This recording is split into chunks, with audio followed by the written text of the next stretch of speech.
تو ایک مرتبہ مفتی سعید صاحب فرما رہے تھے، جانتے ہیں مفتی سعید صاحب کو؟ مفتی سعید صاحب پالن پوری ابھی فی الحال جو دارالعلوم کے سب سے بڑے استاد ہیں، جس کو آپ کے اسکولوں کالجوں میں کہتے ہیں پرنسپل، تو جو وہاں دارالعلوم کے سب سے بڑے استاد ہیں وہ فی الحال ہے مفتی ابو القاسم نعمانی۔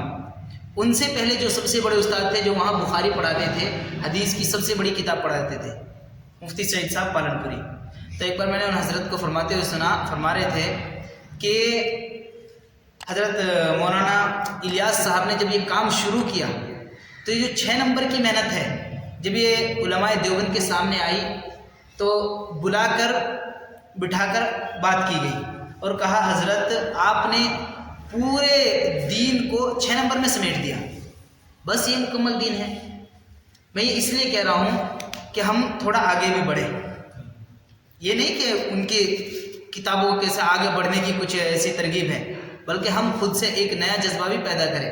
تو حضرت نے کہا نہیں، پورا دین نہیں ہے 6 نمبر، یہ تو میرے کام کی بسم اللہ ہے، یہ جو 6 نمبر ہے یہ تو اس کام کی بسم اللہ ہے۔ اب جب لوگ اس میں آ جائیں گے پھر آگے کا سبق ملے گا۔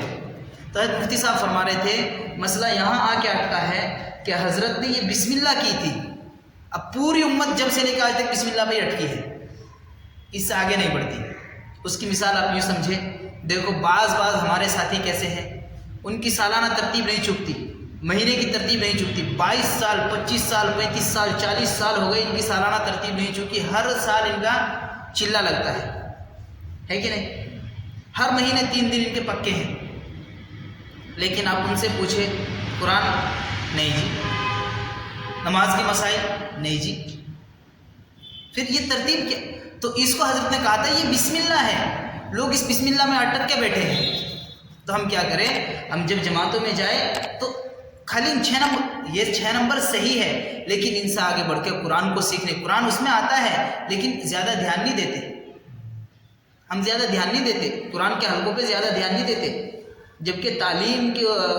اس میں ہم 1 گھنٹہ 2 گھنٹہ محنت کرتے ہیں قرآن کے حلقے کے لیے، 10 منٹ 20 منٹ مشکلوں سے، اور اس میں بھی الا ماشاء اللہ، اس میں بھی اللہ ماشاء اللہ کے جیسا۔ تو حضرت فرما رہے تھے کہ مفتی مولانا الیاس صاحب نے کہا تھا یہ میرے کام کی بسم اللہ ہے،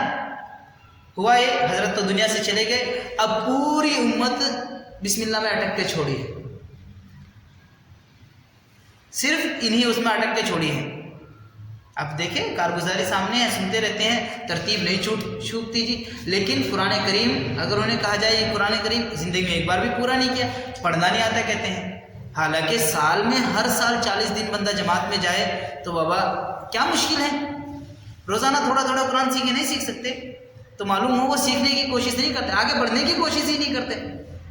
اللہ جی نے توفیق دے دیتا ہے کہ لیے بعض ایسے بھی ہے صرف 40 دن کو گئے ہیں قرآن سیکھ کے آ گئے، بعض ایسے 3 دن کو گئے، انہوں نے کیا پورے پیچھے کا پورا